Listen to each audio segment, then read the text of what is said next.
Hey guys, tonight we're stepping back through the mist of centuries to a time when Christmas wasn't about shopping malls or inflatable lawn decorations. We're going medieval. And I mean properly medieval. The kind of Christmas where a boar's head was the centerpiece, where priests sang in Latin by candlelight, and where the line between sacred ritual and absolute chaos was thinner than you'd ever imagine. So before you get comfortable, take a moment to like the video and subscribe, but only if you genuinely enjoy what I do here. And let me know in the comments where you're tuning in from and what time it is for you. It's always fascinating to see who's joining us from around the world. Now, dim the lights, adjust your pillow, and let the world slow down around you. And let's ease into tonight's journey together. Long before anyone celebrated Christmas as we know it, the darkest days of winter held a different kind of magic. The winter solstice, that moment when the sun reaches its lowest point in the sky, usually around the 22nd or 23rd of December, was a cosmic turning point. For ancient peoples across Europe, this wasn't just another day on the calendar. It was the hinge upon which the entire year swung. Imagine living in a world without electric lights, without central heating, without the certainty that spring would even come. The days grew shorter and shorter, the nights colder and more oppressive. Crops had long since been harvested, livestock huddled in whatever shelter could be found. And every sunset felt like it might be the last time you'd see the sun hang that high in the sky. But then, something miraculous happened. The sun stopped retreating. It paused, held its breath, and began its slow climb back toward warmth and life. The solstice wasn't an ending. It was a promise. A whisper from the cosmos that said, "Hold on, light is returning." The Romans celebrated Saturnalia during this time, a festival of feasting, gift-giving, and temporary social upheaval where masters served slaves and the world turned upside down for a few glorious days. The Norse had Yule, a celebration that involved burning massive logs, sacrificing animals to the gods, and drinking enough mead to forget how miserably cold it was outside. The Celts honored the return of the sun with their own rituals, lighting bonfires and gathering mistletoe from sacred oak trees. When Christianity began spreading across Europe, the church faced a problem. These winter celebrations were deeply embedded in the cultural fabric. People weren't going to stop celebrating just because a new religion told them to. So the church did what it does best. It adapted. It absorbed. It transformed. The first recorded celebration of Christmas as the birth of Christ occurred in Rome in the year 336. But it wasn't until several centuries later that December 25th became the universally accepted date. The choice was strategic. By placing Christ's birth at the winter solstice, the Church could overlay Christian meaning onto existing pagan celebrations. The return of the sun became the arrival of the sun. The promise of spring became the promise of salvation. By the medieval period, Christmas had evolved into something entirely its own. A hybrid of Christian theology, pagan tradition, and pure human need for light in the darkness. It wasn't a single day. It was a season, a sacred, chaotic, deeply meaningful season that lasted 12 full days. The 12 days of Christmas weren't just a catchy song. They were the actual structure of the medieval holiday, beginning on December 25th and ending on January 6th. The Feast of the Epiphany. These 12 days were a time when normal life suspended itself. Work stopped, debts were forgiven, the social order relaxed, if only slightly, and the entire community, from the lord in his castle to the peasant in his hovel, participated in a collective exhale. But let's be clear about something. Medieval Christmas wasn't cozy, it wasn't safe, and it definitely wasn't the sanitized, family-friendly version we celebrate today. It was raw, it was real, and it was absolutely fascinating. At the heart of every medieval Christmas burned a log. Not just any log, the Yule log. This wasn't a decorative piece of firewood or a chocolate dessert shaped like a tree branch. This was a massive, carefully selected piece of timber that would burn continuously for the entire 12 days of Christmas. Choosing the Yule log was serious business. Families would venture into the forest weeks before Christmas, searching for the perfect specimen. It needed to be large enough to burn for 12 days, but not so enormous that it couldn't be transported back to the house. Oak was preferred for its slow, steady burn, though ash, birch, and pine were also used, depending on what was available. The log was dragged home with ceremony. In some regions, it was decorated with ribbons, holly, or ivy before being brought inside. Children would ride on it as it was pulled through the snow, laughing and singing. This wasn't just fuel. It was a symbol of continuity, of warmth persisting through the coldest, darkest time of year. Once inside, the log was positioned in the hearth with great care. The lighting ceremony was equally important. In many households, a piece of the previous year's Yule log, carefully preserved, was used to ignite the new one. This created an unbroken chain of fire stretching back through generations. The flame that warmed your great-great-grandfather's Christmas now warmed yours. But here's the practical question that always bothered me. How do you make a log burn for exactly 12 days? You can't just light it and hope for the best. The answer is both simple and ingenious. You don't let it burn freely, you control it. The log was positioned so that only one end extended into the fire. As that end burned down, someone, usually a servant or the youngest member of the household, would push it further into the flames. It was a constant job, requiring attention day and night. You'd measure how much burned in the first day, calculate the rate, and adjust accordingly. Too fast, and you'd run out of log before Epiphany. Too slow, and you'd have a charred stump left over, which was considered bad luck. The Yule log wasn't just about heat. It was about time. It was a calendar you could see and feel. Each day the log grew shorter. Each night families gathered around it, watching the flames dance, telling stories, singing songs. The fire was the center of everything: cooking, light, warmth, and community. When the 12 days ended, the remaining ashes and charred wood weren't discarded. They were sacred. Farmers would scatter the ashes over their fields to ensure a good harvest. Some kept pieces of the charred log to protect the house from lightning or fire. Others ground the ashes into powder and mixed them with water to create a paste believed to cure ailments. In wealthier households, the Yule log ceremony was even more elaborate. The lord of the manor might personally light the log, surrounded by his entire household. Prayers would be said, blessings invoked. The moment the flame caught was met with cheers and the pouring of wine or ale over the burning wood, a libation to ensure prosperity in the coming year. Today, we've reduced the Yule log to a dessert, a chocolate sponge cake rolled up, covered in chocolate buttercream, and decorated to look like bark.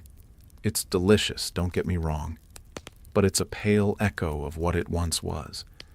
That cake sitting on your holiday table is a memory of fire, of survival, of 12 days when the world paused and gathered around a single sacred flame. The Yule log tradition reminds us that medieval Christmas was fundamentally about endurance. It was about making it through the winter, and it was about doing so together, with fire as your witness and time measured in burning wood. If you walked into a medieval home during Christmas, you wouldn't find tinsel or plastic ornaments. You wouldn't see blinking lights or inflatable snowmen. What you would see is green. Everywhere, green. Holly, ivy, and mistletoe transformed homes during the Christmas season, bringing life and color into spaces that were otherwise cold, dark, and gray. But these weren't just pretty decorations. Each plant carried deep symbolic meaning, rooted in both Christian theology and older pagan beliefs. Holly was perhaps the most important. Its sharp, pointed leaves were said to represent the crown of thorns worn by Christ during the crucifixion. The red berries symbolized drops of his blood. But long before Christianity, holly was considered a magical plant. The Celts believed it protected against evil spirits and brought good fortune. Romans gave holly wreaths as gifts during Saturnalia. Druids wore it in their hair during winter rituals. In medieval homes, holly was hung above doorways, woven into garlands, and placed on mantels. It was believed to protect the household from witches, lightning, and bad luck. Some families would hang a sprig of holly outside their door to welcome travelers and show hospitality. Others would burn holly branches in the Yule fire, believing the crackling sound drove away evil. Ivy was holly's companion, though it carried different symbolism. While holly was masculine, strong, sharp, protective, ivy was feminine. It clung, it climbed, it endured. Together, holly and ivy represented the balance of male and female, strength and flexibility, protection and growth. There's an old medieval carol that captures this perfectly: The Holly and the Ivy. The song is a dialogue between the two plants, each claiming superiority, but ultimately acknowledging that both are necessary. In some regions, there was a tradition that if you brought more holly than ivy into the house, the man would rule the household that year. More ivy than holly, and the woman would be in charge. Most families, wisely, aimed for balance. But mistletoe was something else entirely. This parasitic plant, which grows on oak and apple trees, was considered deeply magical. The Druids harvested it with golden sickles during sacred ceremonies, believing it held the power of the sun, even in the dead of winter. It was used in fertility rituals, healing potions, and protection spells. The Christian Church was deeply suspicious of mistletoe. Its pagan associations were too strong, too obvious. In many regions, mistletoe was banned from churches entirely. You could bring in all the holly and ivy you wanted, but mistletoe? That stayed outside. Yet people loved it anyway.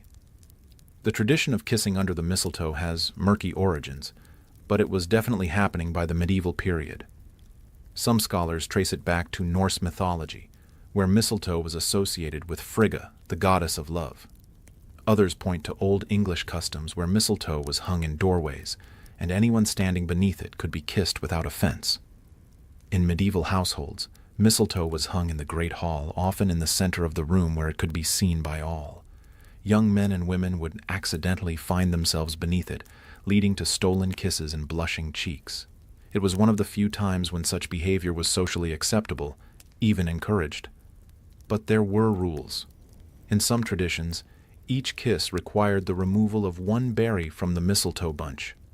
Once all the berries were gone, the kissing stopped.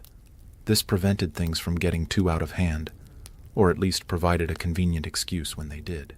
The greenery wasn't just decorative or symbolic, it was practical. In a world without air fresheners or scented candles, these plants brought fragrance into homes that often smelled of smoke, animals, and unwashed bodies. Holly and ivy released subtle, pleasant scents. Mistletoe, when crushed, had a distinctive aroma. Even the act of gathering the greenery was meaningful. It got people outside, moving, working together. Families would venture into the forest as a group, searching for the best branches, the fullest ivy vines, the most perfect mistletoe. Children would compete to find the brightest holly berries. Young couples would wander off together, ostensibly looking for greenery, but really just enjoying a rare moment of privacy. Once gathered, the decorating began. This wasn't a quick task. Every doorway needed holly, every window needed ivy. Garlands were woven and hung from beams. Wreaths were crafted and placed on doors. The entire house was transformed, inside and out, into a living celebration of nature's persistence. And when the 12 days ended, the greenery wasn't simply thrown away. It was burned in the Yule fire or buried in the garden. Some families saved pieces to use as charms throughout the year. Others fed it to livestock, believing it would keep the animals healthy. The medieval practice of decorating with natural greenery reminds us that Christmas was, at its core, a celebration of life persisting in the face of death. The evergreen plants, holly, ivy, mistletoe, didn't die when winter came. They stayed green, stayed alive, stayed hopeful. And in bringing them into their homes, medieval people were making a statement. We too will survive. We too will endure. When most people think about the origin of the Christmas tree, they picture Victorian England. Queen Victoria and Prince Albert standing beside a decorated fir tree, the image reproduced in newspapers and magazines, sparking a trend that would sweep the world. But the Christmas tree is far older than that. Far older than most people realize. And yes, it has deep roots in the medieval period. The tradition of bringing an evergreen tree indoors during winter celebrations predates Christianity entirely. Ancient Romans decorated their homes with evergreen boughs during Saturnalia. Egyptians brought palm fronds into their homes during the winter solstice. Vikings and Celts revered evergreen trees as symbols of eternal life. But the specific tradition of the Christmas tree, a full tree, decorated and displayed indoors, seems to have originated in medieval Germany. The earliest documented reference comes from the city of Freiburg in the year 1419, where a guild of bakers erected a tree decorated with fruits, nuts, and gingerbread. The children of the town were allowed to shake the tree on New Year's Day, collecting the treats that fell.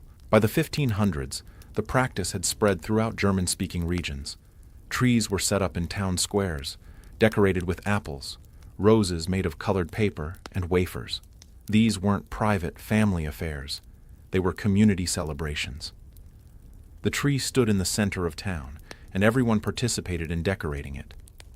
The symbolism was rich.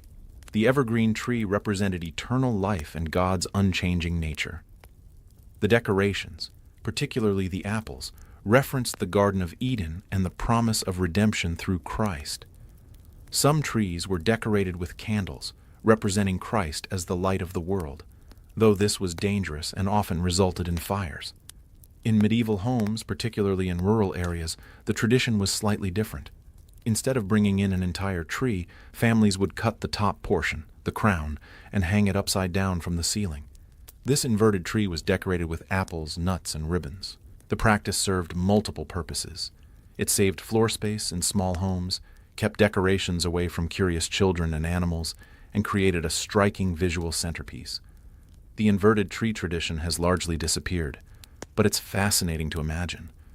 Picture walking into a medieval cottage and seeing a tree hanging from the rafters, its branches pointing downward, decorated with fruit and flickering candles.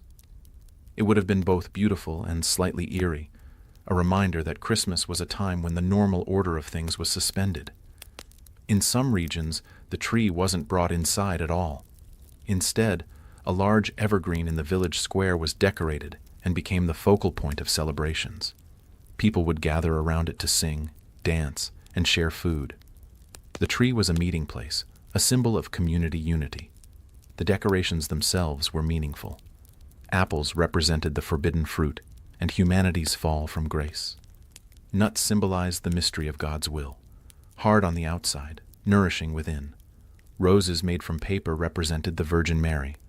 Wafers or small pieces of bread symbolized the Eucharist. Every ornament told part of the Christian story. Candles were added later, probably in the 1600s, though some sources suggest earlier. Martin Luther is often credited with being the first to put candles on a Christmas tree, supposedly inspired by the sight of stars twinkling through evergreen branches. Whether that story is true or not, candles became a standard decoration, despite the obvious fire hazard. Families would light the candles on Christmas Eve, and everyone would gather around the tree to sing carols and pray. Buckets of water and sand were kept nearby, just in case. Many medieval and early modern homes burned down because of Christmas tree fires, but the tradition persisted because the sight of a candlelit tree was simply too beautiful to abandon. When the 12 days of Christmas ended, the tree was taken down with ceremony. In some places it was burned in the Yule fire. In others it was taken to the fields and buried, with prayers that its evergreen nature would bless the crops. Some families saved branches to use as kindling throughout the year, believing that wood from the Christmas tree brought good luck. The Christmas tree tradition that we know today, the tree in the living room, covered in ornaments and lights with presents underneath, is a direct descendant of these medieval practices. When you put up your tree this year, you're participating in a ritual that stretches back centuries, to a time when bringing an evergreen into your home was an act of faith, a declaration that life would triumph over death, that light would return, that spring would come again. The medieval Christmas tree wasn't just decoration, it was theology made visible. It was hope made tangible. And it was a reminder that even in the darkest, coldest days, life persists. Close your eyes and imagine this. It's a freezing December night in medieval England. Snow crunches under your feet. Your breath forms clouds in the frigid air. And then, from somewhere down the street, you hear singing. Not professional, polished singing, but enthusiastic, slightly drunken singing. A group of your neighbors is approaching, carrying a large wooden bowl filled with steaming spiced ale. They're wassailing. The word wassail comes from the Old English phrase wais hael, meaning be healthy or be whole. It was both a greeting and a toast. Wassailing was the medieval version of caroling, but with a crucial difference. Alcohol was involved. Lots of it. Here's how it worked. A group of people, usually young men and women, though sometimes entire families, would prepare a large bowl of wassail. The recipe varied by region, but it typically included ale or cider, heated and mixed with spices like cinnamon, ginger, and nutmeg. Apples were often added, along with honey or sugar for sweetness. Sometimes eggs were beaten into the mixture, creating a frothy, rich drink. The result was warm, potent, and absolutely necessary for surviving a night of outdoor singing in medieval winter. The wassailers would carry this bowl from house to house, singing songs and offering drinks to their neighbors. In return, they expected food, more drink, or small gifts. This wasn't begging, it was a social contract. The wassailers provided entertainment and good cheer. The householders provided hospitality and generosity. Everyone benefited, but there was an edge to it. If a household refused to participate, if they turned the wassailers away without offering anything, there would be consequences. Not violence, exactly, but mischief. Gates left open, fences knocked down, livestock mysteriously relocated. The wassailers would sing insulting songs outside the stingy household's door, ensuring that everyone in the village knew who had failed to uphold the Christmas spirit. This element of social pressure was important. Wassailing wasn't optional. It was a community ritual that reinforced bonds and ensured that even the poorest households received some share of the season's abundance. The wealthy were expected to be generous. The poor were entitled to receive, and the wassailers were the mechanism that made it happen. The songs themselves were a mix of sacred and secular. Some were hymns praising the birth of Christ. Others were drinking songs with barely disguised pagan origins. Many were bawdy, filled with double entendres and ribald humor that would make modern carolers blush. The line between worship and revelry was thin, and wassailers danced along it with gleeful abandon. One of the most famous wassailing songs has survived to the present day, "Here We Come A-Wassailing." The lyrics make the social contract explicit. We are not daily beggars that beg from door to door, but we are neighbors' children whom you have seen before. Love and joy come to you, and to you your wassail too, and God bless you and send you a happy new year. Translation: We're not strangers or beggars. We're your neighbors. You know us. Now give us food and drink, and we'll all have a good time. But wassailing wasn't just about going door to door. In rural areas, particularly in apple-growing regions, there was another form of wassailing, blessing the orchards. On Twelfth Night, farmers and their families would go into the orchards carrying torches, pots, and pans. They would select the oldest or most productive apple tree, pour wassail over its roots, and place toast soaked in wassail in its branches, a gift for the tree spirits or, in Christianized versions, a blessing from God. Then they would make noise. Lots of noise. Banging pots, shouting, firing guns into the air. The goal was to wake the tree spirits and drive away evil influences. They would sing to the trees, encouraging them to produce a good crop in the coming year. The most common song went something like this: Old apple tree, we wassail thee, and hoping thou wilt bear. For the Lord doth know where we shall be, till apples come another year. To bloom well and to bear well, so merry let us be. Let every man take off his hat and shout to the old apple tree. This practice, called orchard wassailing, was taken very seriously. A poor apple harvest could mean the difference between prosperity and starvation. So farmers did everything they could to ensure the tree's favor, including getting them drunk and singing to them. Carol singing, as distinct from wassailing, was more formal and more explicitly religious. The word carol originally referred to a circle dance accompanied by singing. By the medieval period, it had come to mean any festive song, particularly those celebrating Christmas. Many of the carols we sing today have medieval origins. The Holly and the Ivy, God Rest Ye Merry Gentlemen, the First Noel, and Good King Wenceslas all date back to the medieval period, though they've been modified over the centuries. These songs were sung in churches, in great halls, and in the streets. They told the Christmas story, praised the Virgin Mary, and celebrated the mystery of the Incarnation. But medieval carols weren't always solemn. Many were joyful, even playful. They used simple, repetitive melodies that everyone could learn and sing together. They incorporated local dialects and references to everyday life. They made theology accessible, turning complex doctrines into catchy tunes that even illiterate peasants could understand and remember. In churches, carols were part of the liturgy.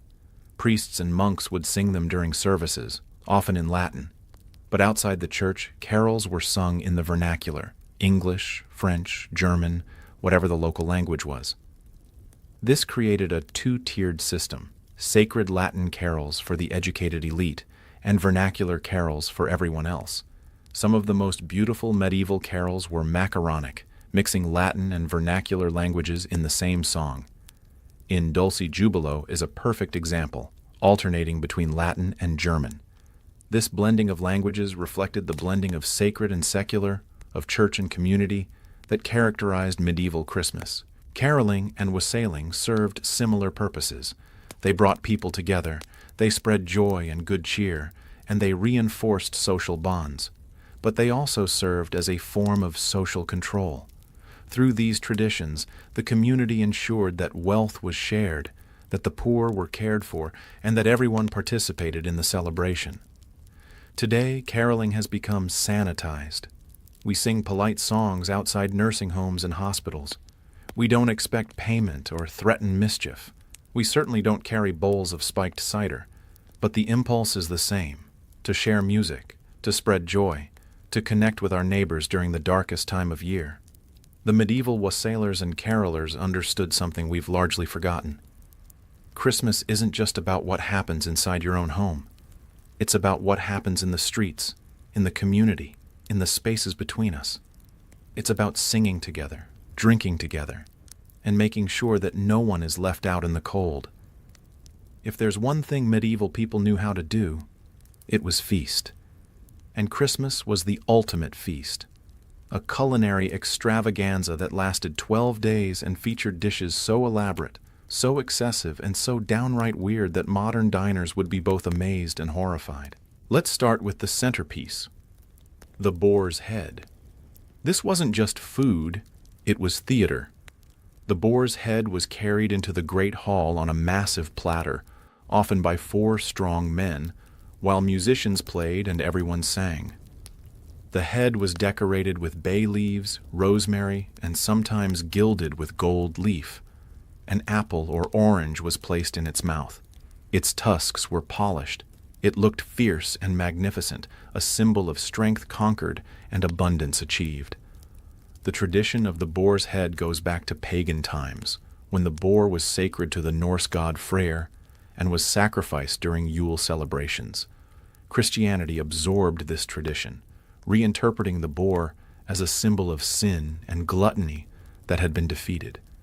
Eating the boar's head was thus both a celebration and a spiritual act, consuming sin, triumphing over temptation. There's a famous medieval carol, the Boar's Head Carol, that was sung during the procession. The boar's head in hand bear I, bedecked with bays and rosemary. And I pray you, my masters, be merry, quot estis in convivio. The Latin phrase at the end means, as many as are in the feast. It was an invitation, a welcome, a reminder that everyone present was part of something special. But the boar's head wasn't just for show. It was stuffed with forcemeat, a mixture of minced pork, breadcrumbs, eggs, and spices. The entire head was roasted for hours, sometimes days, until the meat was tender and the skin was crispy. When it was finally carved, the meat inside was rich, flavorful, and deeply satisfying. Of course, not every household could afford a boar's head. Boars were expensive and dangerous to hunt, so most people made do with a pig's head, which was prepared in the same way, but lacked the dramatic tusks and fierce appearance. Still, the symbolism remained. This was meat for a special occasion, a reminder that Christmas was a time of abundance. But the boar's head was just the beginning. Medieval Christmas feasts featured an astonishing variety of dishes, many of which seem bizarre to modern tastes. Take the peacock. Yes, the bird with the beautiful tail feathers. Peacocks were a delicacy reserved for the nobility, and they were prepared in the most elaborate way imaginable. The bird was carefully skinned, keeping the feathers intact. The body was then roasted, seasoned with expensive spices like saffron and cinnamon. Once cooked, the skin and feathers were sewn back onto the bird, making it look as if it were still alive. The peacock was then carried into the hall on a golden platter, its tail feathers fanned out in full display. Sometimes the beak was gilded, sometimes the bird was posed as if it were strutting. The effect was stunning, a creature that seemed to exist between life and death, nature and art, food and sculpture. But here's the thing. Peacock meat is terrible. It's tough, dry, and gamey. Nobody actually wanted to eat it.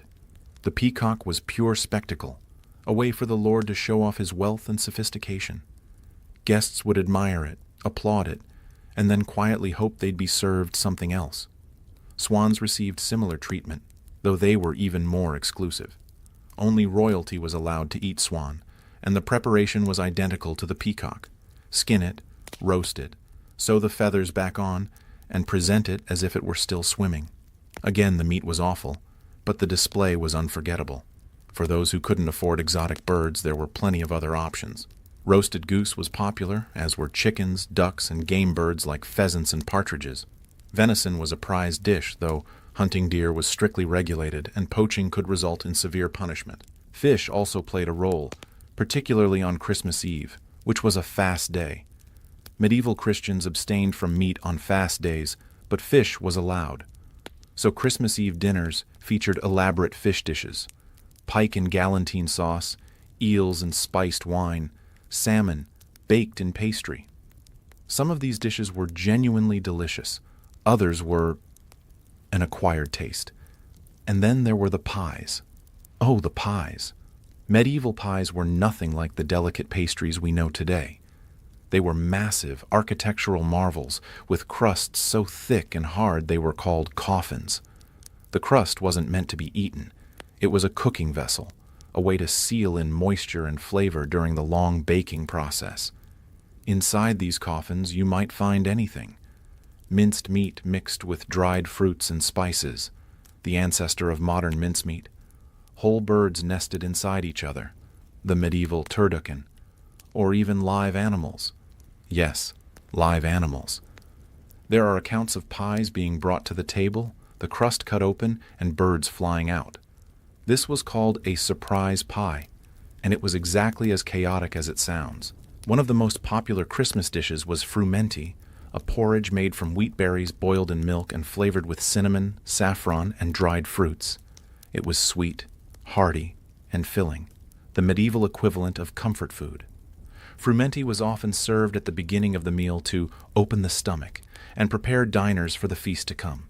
Desserts were simpler than you might expect. Sugar was rare and expensive, so most sweet dishes relied on honey. Gingerbread was popular, shaped into elaborate figures and decorated with gold leaf. Marzipan, made from ground almonds and honey, was molded into fruits, animals, and religious symbols. And there were custards, tarts, and sweet pastries flavored with rosewater and spices. Drinks were just as important as food. Ale and beer were the everyday beverages, but Christmas called for something special. Mead, made from fermented honey, was a favorite.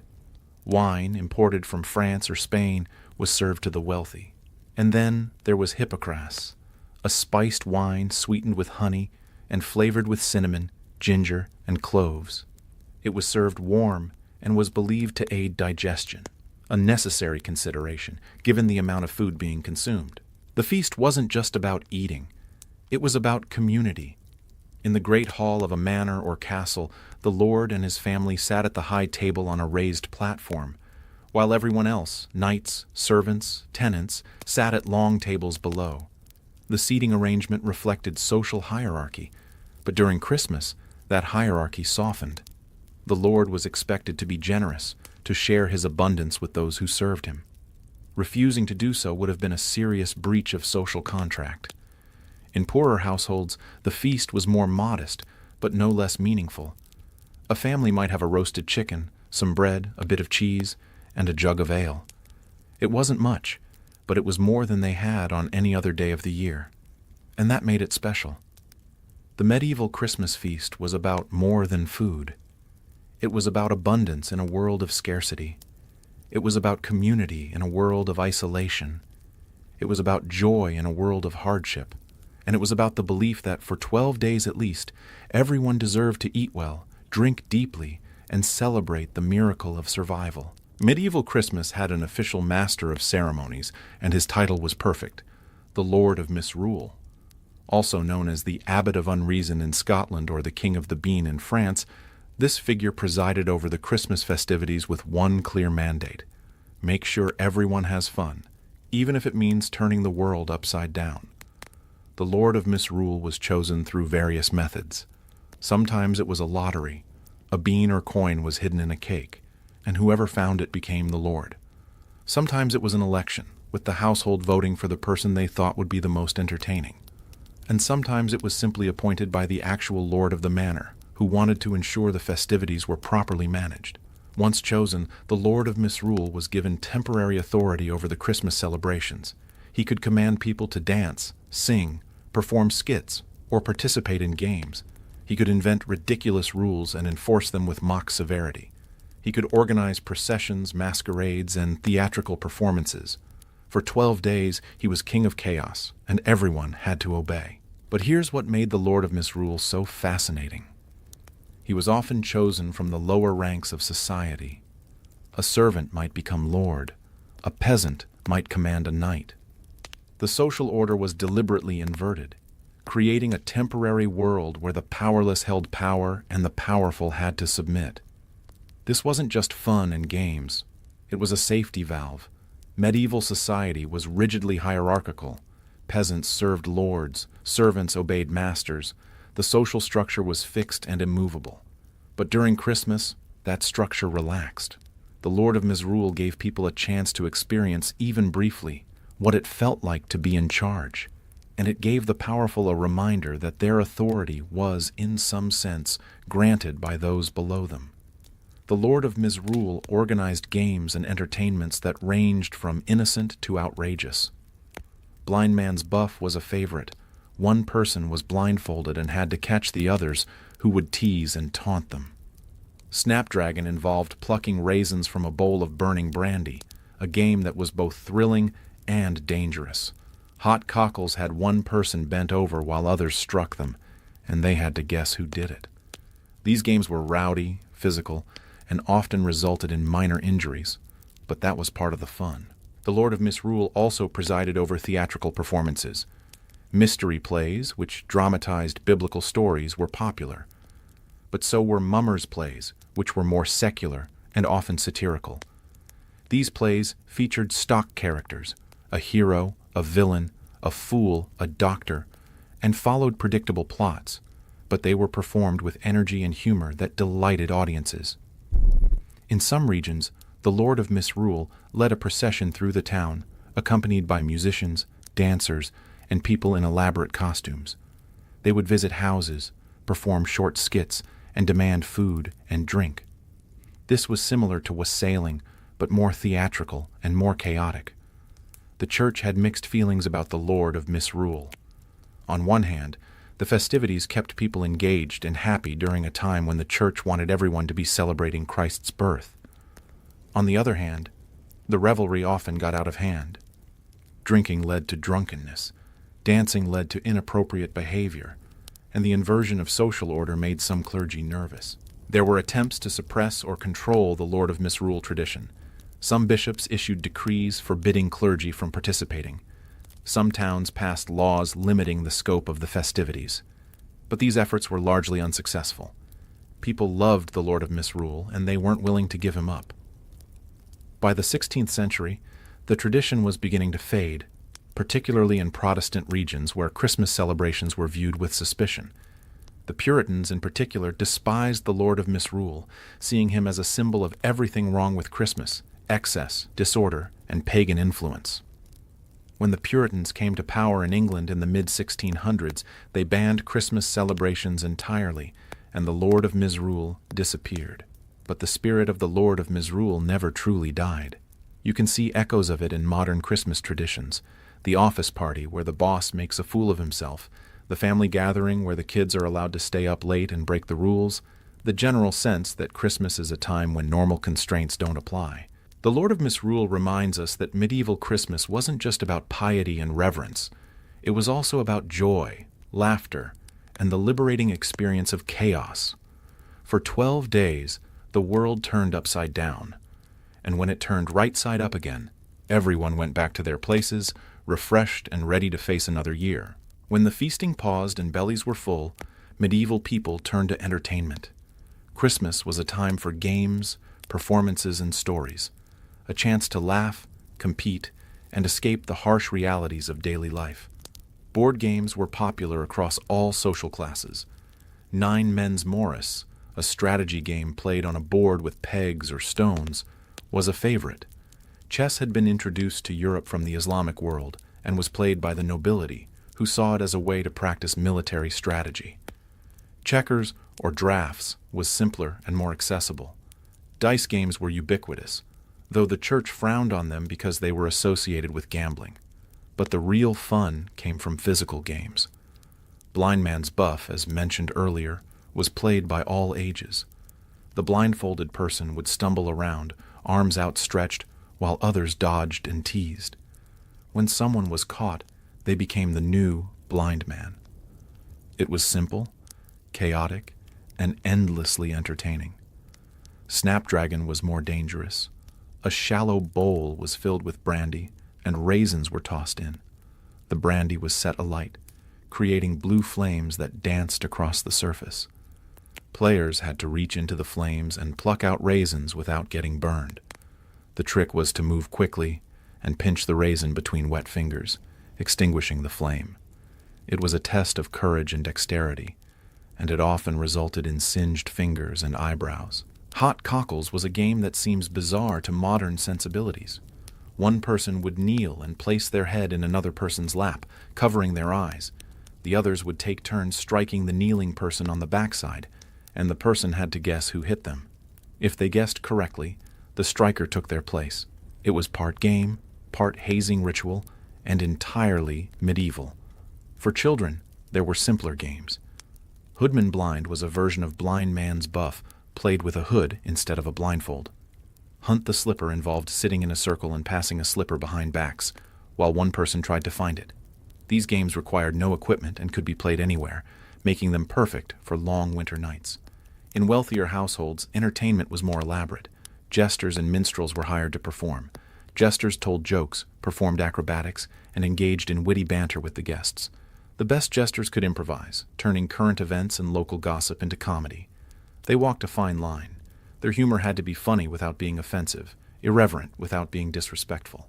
Minstrels provided music. They played lutes, harps, flutes, and drums. They sang ballads about heroic deeds, tragic love, and legendary battles. Some minstrels were highly skilled professionals who traveled from court to court. Others were local amateurs who knew a few songs and played for food and drink.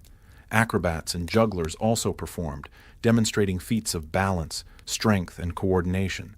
Fire eaters and sword swallowers appeared at the grandest celebrations, thrilling audiences with their dangerous acts.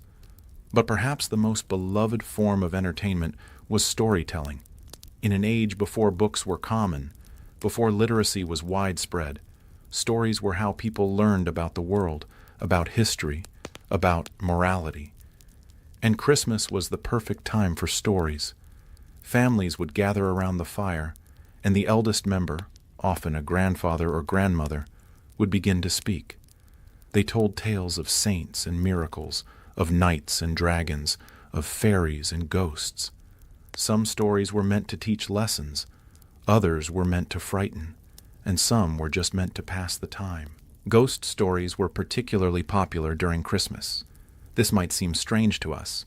We associate ghost stories with Halloween, but in the medieval mind, Christmas was a liminal time, a threshold between the old year and the new.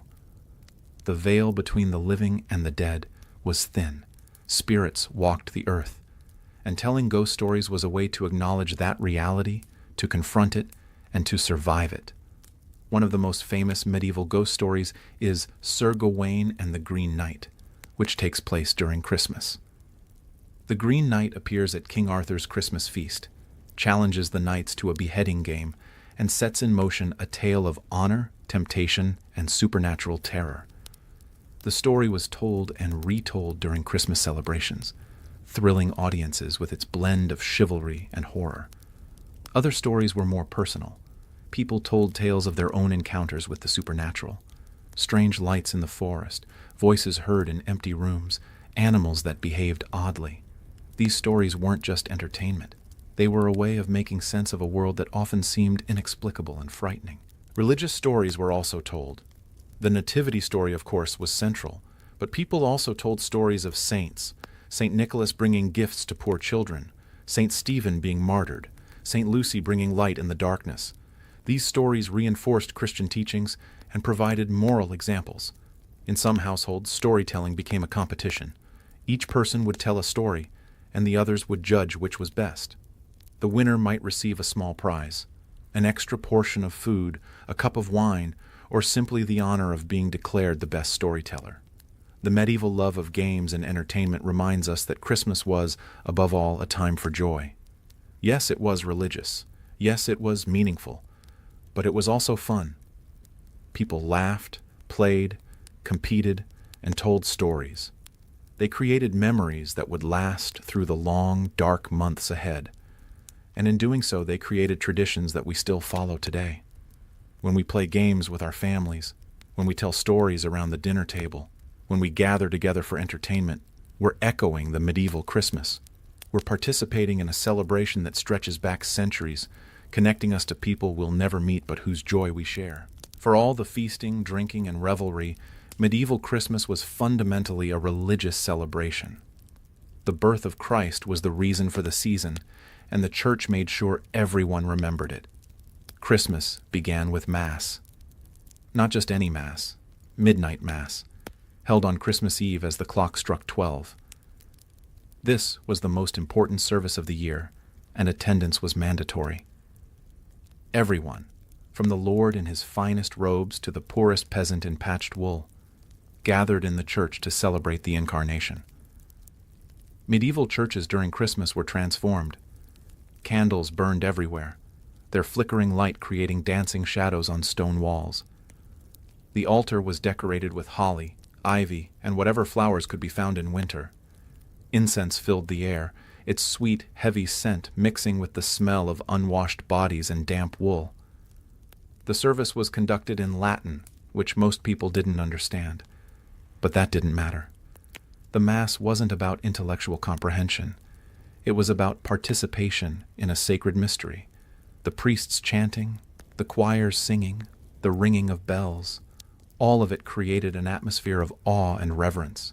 The highlight of the Mass was the Eucharist, when bread and wine were consecrated and became, according to Catholic doctrine, the actual body and blood of Christ. This wasn't symbolic. Medieval Christians believed it was real, a miracle that happened every time Mass was celebrated. Receiving communion on Christmas was considered especially powerful, a way to literally take Christ into your body on the day of his birth. After midnight Mass, people didn't go home and sleep. They stayed up, celebrating, singing, and feasting. Christmas Day itself began with another Mass, this one in the morning. And there would be more Masses throughout the 12 days, marking various saints' days and holy occasions. But the church offered more than just Mass. It also provided entertainment in the form of mystery plays. These were theatrical performances that dramatized biblical stories, making them accessible to people who couldn't read and didn't understand Latin. Mystery plays were performed in churches, in town squares, and sometimes on wagons that moved from place to place. The most popular subjects were the Nativity, the life of Christ, and the Last Judgment. But plays also depicted Old Testament stories, Adam and Eve, Noah's Ark, Abraham and Isaac. The plays were surprisingly elaborate. Actors wore costumes and masks. Simple props and sets created the illusion of different locations. Special effects, like a dove on a wire representing the Holy Spirit or a trapdoor representing hell, added drama and spectacle. The tone of mystery plays varied. Some were solemn and reverent, focusing on the sacred nature of the stories. Others were comic, with bumbling shepherds, henpecked husbands, and devils who were more silly than scary. This mix of sacred and profane was typical of medieval Christianity, which saw no contradiction between worshiping God and having a good laugh. One of the most popular mystery plays was the Nativity. It featured Mary and Joseph, the shepherds, the angels, and the three wise men. The baby Jesus was usually represented by a doll, though in some performances, a real baby was used. The shepherds were often portrayed as simple, comic figures who spoke in dialect and made jokes. The wise men were dignified and solemn, bearing their gifts of gold, frankincense, and myrrh. Another popular play was The Slaughter of the Innocents, which depicted King Herod's order to kill all male children under 2 years old. This was a dark, violent story, but it was also deeply moving. The mother's grief, the soldier's brutality, and Herod's madness were all portrayed with emotional intensity. It reminded audiences that the Christmas story wasn't all peace and joy. It also involved suffering and sacrifice. The mystery plays served multiple purposes. They educated people about the Bible. They reinforced Christian teachings. And they provided entertainment during a time when entertainment was scarce. They also gave ordinary people a chance to participate in the religious life of the community. Actors were usually local residents, not professional performers. Playing a role in a mystery play was an honor and a responsibility. The church also promoted the veneration of saints during Christmas.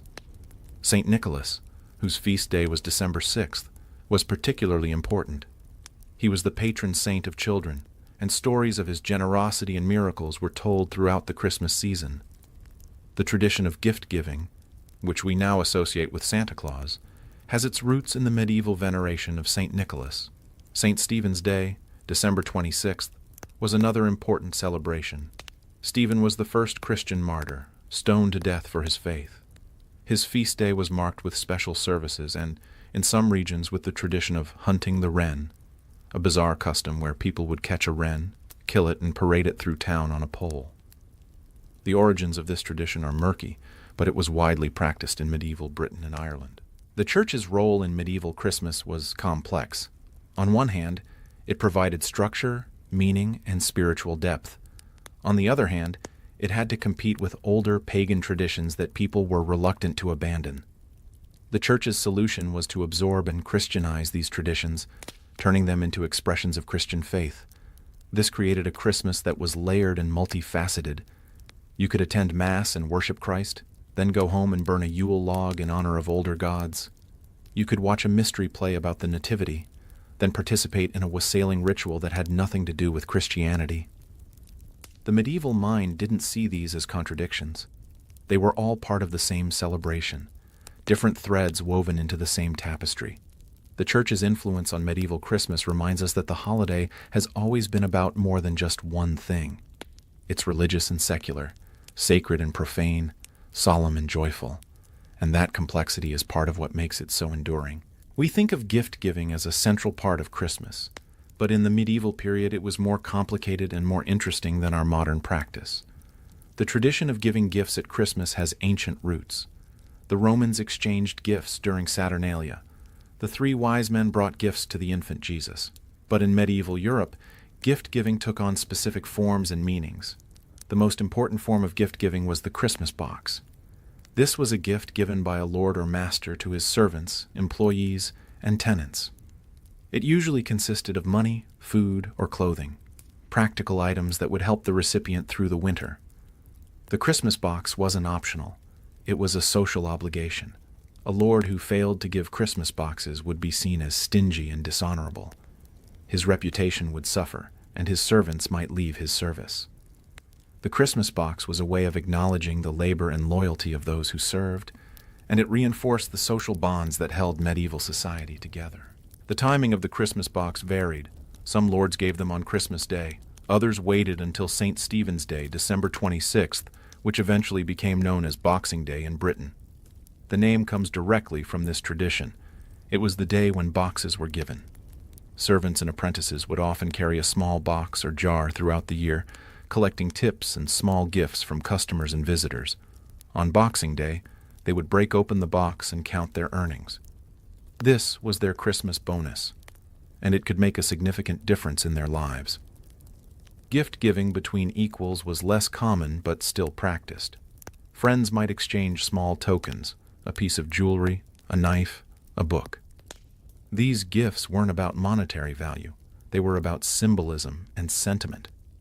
A gift showed that you valued the relationship and wanted to strengthen it.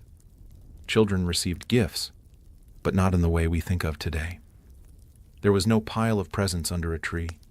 Instead, children might receive a single small gift, a toy, a piece of fruit, a sweet. These gifts were often given on St. Nicholas's Day, December 6th, rather than on Christmas Day itself. The legend of St. Nicholas giving gifts to poor children was well known in the medieval period. According to the story, Nicholas heard of a poor man who had 3 daughters but no money for their dowries. Without dowries, the daughters couldn't marry and would likely be forced into prostitution. Nicholas secretly threw bags of gold through the man's window on 3 separate nights, providing dowries for all 3 daughters. This story inspired the practice of secret gift-giving. People would leave small gifts on doorsteps or windowsills anonymously in imitation of St. Nicholas. The gifts were usually simple: coins, food, small toys.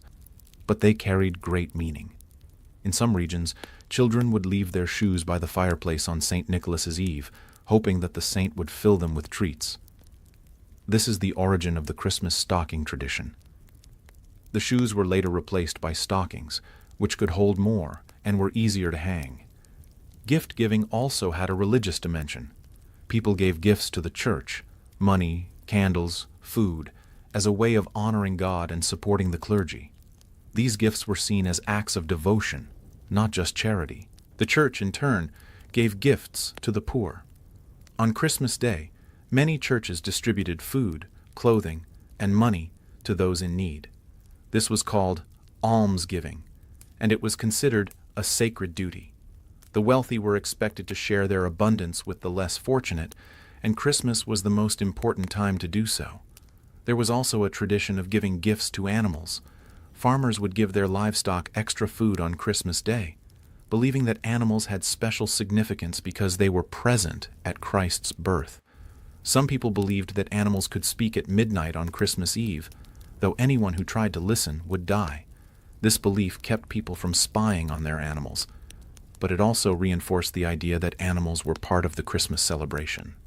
The medieval practice of gift-giving was less about consumerism and more about community. Gifts weren't bought in stores. They were made by hand, or given from what you already had. They weren't about impressing people. They were about showing care and maintaining relationships. This doesn't mean medieval people were more virtuous than we are. They had their own forms of social pressure and obligation, but their approach to gift-giving was more personal and more meaningful. A gift wasn't just an object. It was a statement about who you were and what you valued. Today, we've inherited the tradition of gift-giving, but we've transformed it. We give more gifts to more people, and we spend more money. We've turned it into an industry. But the core impulse, the desire to show love and appreciation through giving, remains the same. When you give a gift this Christmas, you're participating in a tradition that stretches back through the centuries. You're echoing the medieval lord who gave Christmas boxes to his servants, the anonymous benefactor who left coins on a doorstep, and the farmer who gave his ox an extra measure of hay. You're part of a long, unbroken chain of generosity. When we talk about medieval Christmas, we often focus on the public celebrations, the feasts, the games, the church services. But behind all of that was an enormous amount of work, and most of it was done by women. Preparing for Christmas began weeks in advance. Food had to be preserved, stored, and prepared. Meat was salted or smoked. Fruits were dried. Vegetables were pickled. Grains were ground into flour. All of this was women's work, done in kitchens, pantries, and storerooms, often in cold, dark conditions. As Christmas approached, the pace of work intensified. Bread had to be baked, not just regular bread, but special Christmas breads, enriched with honey, spices, and dried fruits. Pies had to be made, their thick crusts carefully constructed to hold the fillings. Puddings had to be boiled for hours, filling the house with steam and the smell of spices. Women also did the brewing. Ale and beer were essential for Christmas celebrations, and making them was a complex, time-consuming process.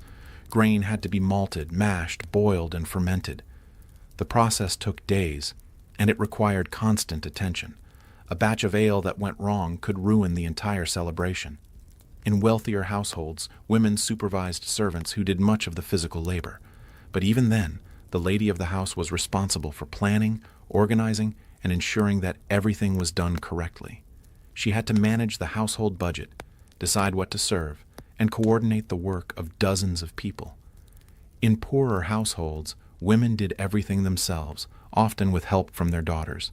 They worked from dawn until long after dark, preparing food, cleaning, and making sure the house was ready for the celebrations. But women's work wasn't just about food.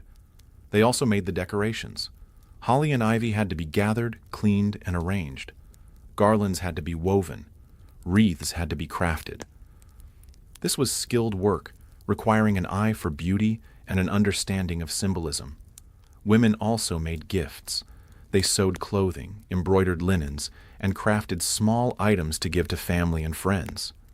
These gifts took hours to make, and they were often the only gifts exchanged. During the Christmas celebrations themselves, women continued to work. They served food, poured drinks, and made sure everyone was comfortable. They cleaned up after meals, washed dishes, and prepared for the next day's festivities. They cared for children, tended to the sick, and managed the household. And they did all of this while also participating in the celebrations. Women sang carols, played games, and attended church services. They were expected to be joyful and festive, even as they worked tirelessly behind the scenes. The invisibility of women's work is one of the great injustices of history. We have detailed accounts of medieval feasts, but few mention the women who made them possible. We have descriptions of Christmas celebrations, but they focus on the public, male-dominated events, not the private, female-dominated labor. But without women, there would have been no medieval Christmas. The feasts wouldn't have happened. The decorations wouldn't have been made. The gifts wouldn't have been given. Women were the backbone of the celebration, even if they rarely received credit for it. This pattern continues today. Women still do the majority of Christmas preparation: shopping, cooking, decorating, gift wrapping. They still manage the logistics, coordinate the schedules, and make sure everything runs smoothly. And they still often go unrecognized. The medieval Christmas reminds us that celebration requires labor. Joy doesn't just happen. It's created through hours of work, planning, and care. And that work has always been, and continues to be, disproportionately done by women. So this Christmas, take a moment to acknowledge the work that goes into the celebration. Thank the people who cooked the meal, decorated the house, and made sure everyone had gifts. Recognize that the magic of Christmas isn't magic at all. It's labor, love, and dedication. We've mentioned the 12 days of Christmas several times, but it's worth exploring what this actually meant in the medieval period. Christmas wasn't a single day. It was a season, stretching from December 25th to January 6th, and each day had its own character and traditions. December 25th, Christmas Day, was the beginning. It was the most important day, marked by church services, feasting, and celebration. But it was just the start. December 26th was St. Stephen's Day, also known as Boxing Day. Stephen was the first Christian martyr, and his feast day was marked with special services. It was also the day when Christmas boxes were given to servants and the poor. December 27th was St. John the Evangelist's Day. John was believed to have survived an attempt to poison him, so wine was blessed on this day and drunk in his honor. This blessed wine was thought to have protective properties.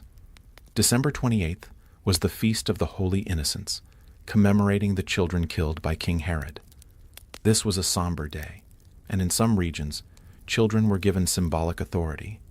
They could make decisions, give orders, and even rule for the day.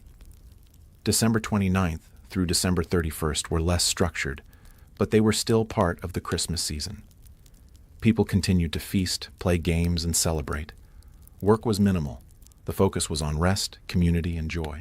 January 1st was the Feast of the Circumcision, marking the day when Jesus was circumcised according to Jewish law. It was also the beginning of the new year, though the medieval calendar was complex, and different regions celebrated the new year on different dates. January 2nd through January 5th were the final days of Christmas. The celebrations began to wind down, but they didn't stop entirely. People continued to gather, share food, and enjoy each other's company. January 6th was Epiphany, also known as Twelfth Night. This was the final day of Christmas, and it was celebrated with particular intensity. Epiphany commemorated the visit of the 3 wise men to the infant Jesus, and it was marked with special church services, feasts, and the tradition of the king's cake. The king's cake was a special pastry with a bean or coin hidden inside. Whoever found the bean became the king or queen of the bean and presided over the final night's festivities. This was similar to the Lord of Misrule tradition, but it was specifically associated with Epiphany. Twelfth Night was also when decorations were taken down. The holly, ivy, and mistletoe that had adorned homes for 12 days were removed and burned, often in the remains of the Yule log. Leaving decorations up past Twelfth Night was considered bad luck. The end of Christmas was bittersweet. People were exhausted from 12 days of celebration, but they were also sad to see it end. The return to normal life, to work, to cold, to the long winter ahead, was difficult. But the 12 days of Christmas served an important purpose. They provided a break from the relentless grind of medieval life. They gave people time to rest, to connect with family and community, and to remember that life was about more than just survival. The structure of the 12 days also created a rhythm. Each day had its own character, its own traditions. This prevented the celebration from becoming monotonous. There was always something new to look forward to, another feast, another game, another Saint's Day. Today we've compressed Christmas into a much shorter period. For many people, Christmas is just December 25th, or maybe the evening of December 24th through the morning of December 25th. We've lost the sense of Christmas as a season, as a sustained period of celebration. But the medieval approach has something to teach us. Christmas isn't just a moment. It's a journey. It's a time to slow down, to savor, to be present with the people we love. Rushing through it, trying to cram everything into a single day, misses the point. The 12 days of Christmas remind us that joy takes time. Celebration can't be rushed. And the best way to honor the season is to let it unfold slowly, day by day, moment by moment. We've talked a lot about the joy and celebration of medieval Christmas, but there was another side to the season, a darker, more unsettling side. Christmas was a time of light, but it was also a time when darkness felt very close. The winter solstice, as we've discussed, was a turning point. The sun began its return, but the nights were still long and cold. In the medieval mind, this liminal time, this threshold between the old year and the new, was dangerous. The boundaries between worlds grew thin. The dead could walk among the living. Spirits, demons, and other supernatural beings were active. Ghost stories were a traditional part of Christmas. Families would gather around the fire and someone would tell a tale of the supernatural. A haunted house, a restless spirit, a demonic encounter. These stories weren't just entertainment. They were a way of acknowledging and confronting the fears that lurked in the darkness. One of the most famous medieval Christmas ghost stories is Sir Gawain and the Green Knight. In this tale, a mysterious Green Knight appears at King Arthur's Christmas feast and challenges the knights to a beheading game. Gawain accepts, beheads the Green Knight, and watches in horror as the knight picks up his own head and rides away, promising to return the blow in a year. The story is filled with supernatural elements, moral tests, and the ever-present threat of death. But ghost stories weren't just fiction. People genuinely believed that the dead returned during Christmas. There were countless tales of people seeing deceased relatives, hearing voices, or experiencing unexplained phenomena. These encounters were taken seriously. They were signs, warnings, or messages from the other side. Superstitions abounded during Christmas. Some were benign. If you ate an apple on Christmas Eve, you'd have good health in the coming year. Others were more ominous. If you heard a dog howling on Christmas night, someone in the household would die before the year was out. Many superstitions involve divination, trying to predict the future. Young women would perform rituals to see visions of their future husbands. Farmers would observe the weather on the 12 days, believing that each day predicted the weather for 1 month of the coming year. People would interpret dreams, watch for omens, and consult wise women or cunning men for guidance. The church disapproved of these practices, seeing them as remnants of paganism, or worse, as invitations to demonic influence. But people did them anyway. The need to know the future, to have some sense of control over an uncertain world, was too strong to resist. There was also a fear of the wild hunt, a spectral procession of ghostly hunters and hounds that was said to ride through the sky during the winter months. Seeing the wild hunt was an omen of disaster, war, plague, or death. People would stay indoors on certain nights, shuttering their windows and praying that the hunt would pass them by. Christmas was also a time when witches and demons were believed to be particularly active. The church taught that Satan was always trying to corrupt and destroy, and Christmas, the celebration of Christ's birth, was a prime target. People took precautions. They blessed their homes with holy water, hung protective charms, and avoided going out alone after dark. Children were told stories of Krampus, a demonic figure who punished naughty children during Christmas. While St. Nicholas rewarded good children with gifts, Krampus beat bad children with birch branches or carried them away in a sack. This tradition, which originated in alpine regions, was a way of enforcing good behavior, but it also reflected a genuine belief in the presence of evil during the Christmas season. The dark side of medieval Christmas reminds us that the holiday has always been about more than just joy and celebration. It's also been about confronting fear, acknowledging mortality, and finding light in the midst of darkness. The ghost stories, the superstitions, the tales of demons and spirits, these weren't separate from Christmas. They were part of it. They acknowledged that life was fragile, that death was always near, and that the world was full of mysteries we couldn't understand. But they also affirmed that we could face these fears together. By telling ghost stories around the fire, by performing protective rituals, by gathering as a community, people found strength and comfort.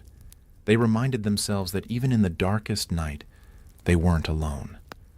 Today, we've largely sanitized Christmas, removing the darker elements and focusing only on the positive. But maybe we've lost something in the process. Maybe acknowledging the darkness, the fear, the uncertainty, the mystery, makes the light shine brighter. Medieval society was deeply unequal.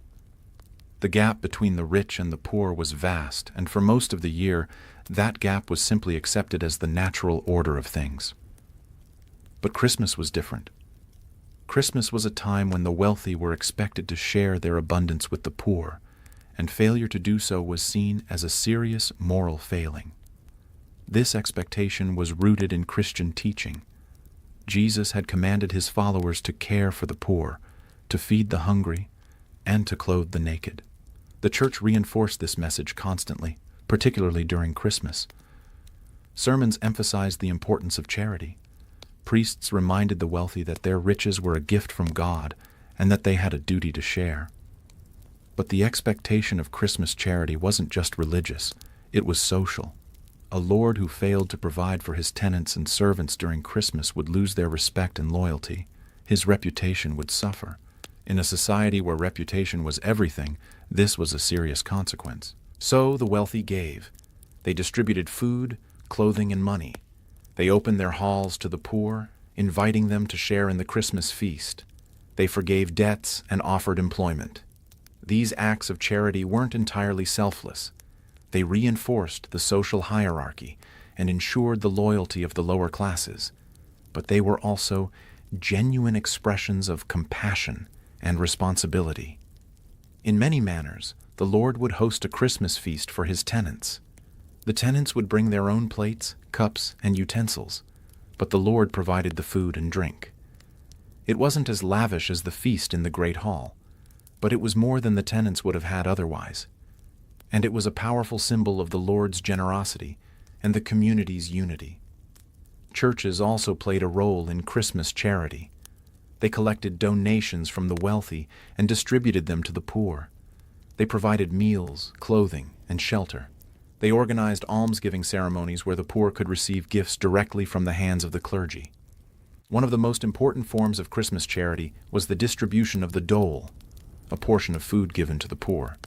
This might be bread, meat, ale, or a combination of all three. The dole was distributed at the gates of manors, castles, and monasteries, and it was a lifeline for many people who would otherwise have gone hungry.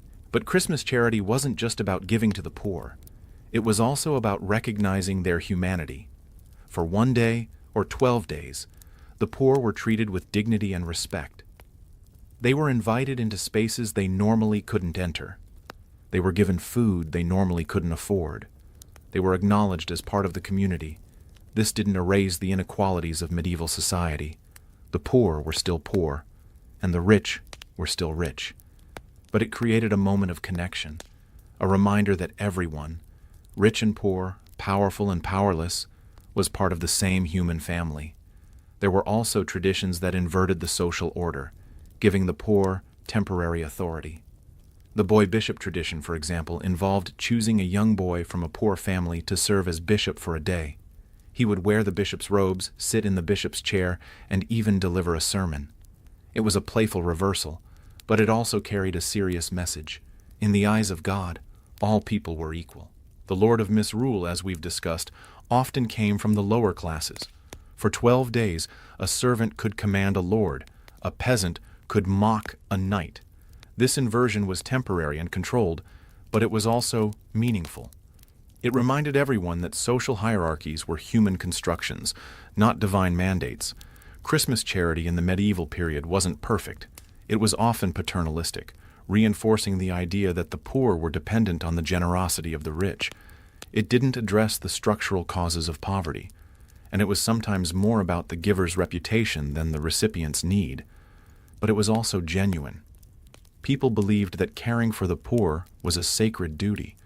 They believed that how they treated the least among them would determine their fate in the afterlife.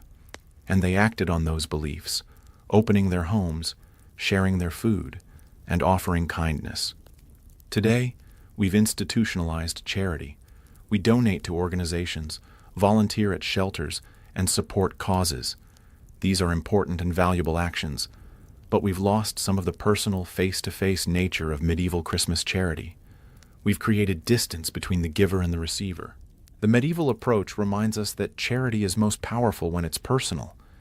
When we see the people we're helping, when we share a meal with them, when we acknowledge their humanity, that's when charity becomes more than just a transaction. It becomes a relationship. As we come to the end of this journey through medieval Christmas, it's worth reflecting on how much of what we do today has its roots in that distant time. The Christmas tree, with its lights and ornaments, descends directly from the medieval German tradition of bringing evergreens indoors and decorating them with apples and candles. Caroling, whether door to door or in churches, echoes the medieval practice of wassailing and singing hymns in the streets. The Christmas feast, with its turkey or ham, its pies and puddings, is a direct descendant of the medieval banquet, with its boar's head and elaborate dishes. Gift-giving, particularly the tradition of giving to children and servants, comes from the medieval Christmas box and the legend of St. Nicholas. Decorating with holly, ivy, and mistletoe is a practice that stretches back through the medieval period to pagan times. The 12 days of Christmas, though we no longer celebrate them fully, are still acknowledged in song and tradition. Even our ghost stories and darker Christmas tales, think of Dickens's A Christmas Carol, have their roots in the medieval belief that Christmas was a time when the supernatural was close at hand. But medieval Christmas gave us more than just traditions. It gave us a template for how to celebrate. It showed us that Christmas should be a time of community, of generosity, of joy in the midst of darkness. It taught us that celebration requires work, that joy is something we create together, not something that just happens. Medieval Christmas also reminds us that the holiday has always been a blend of the sacred and the secular, the religious and the cultural. The Church provided the theological framework, but ordinary people filled it with their own traditions, their own meanings, their own joy. This blending continues today. We go to church services and we put up Christmas trees. We sing hymns and we sing pop songs. We celebrate the birth of Christ and we celebrate family, friendship, and the simple pleasure of being together. Medieval Christmas wasn't perfect. It was shaped by a society that was deeply unequal, often violent, and limited by poverty and disease. But it was also a time when people came together, when they shared what they had, when they created light in the darkness. And that, ultimately, is what Christmas is about.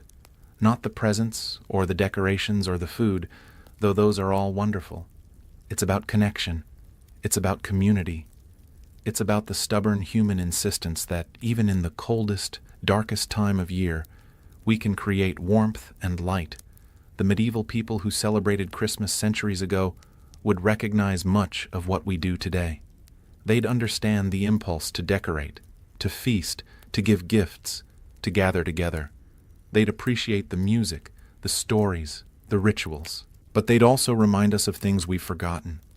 They'd tell us that Christmas is a season, not a day. That celebration takes time and shouldn't be rushed.